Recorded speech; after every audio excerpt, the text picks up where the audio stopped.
You ask Tiger to solve. This deals with linear equations with one unknown.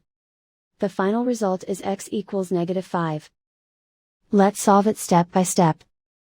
Simplify the expression. Group like terms. Simplify the arithmetic. Group all constants on the right side of the equation. Subtract 18 from both sides. Simplify the arithmetic.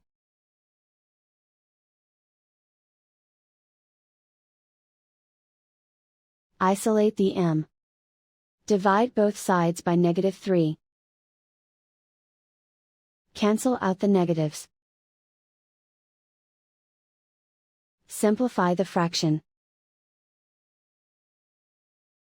Move the negative sign from the denominator to the numerator. Find the greatest common factor of the numerator and denominator. Factor out and cancel the greatest common factor. And so the final result is x equals -5.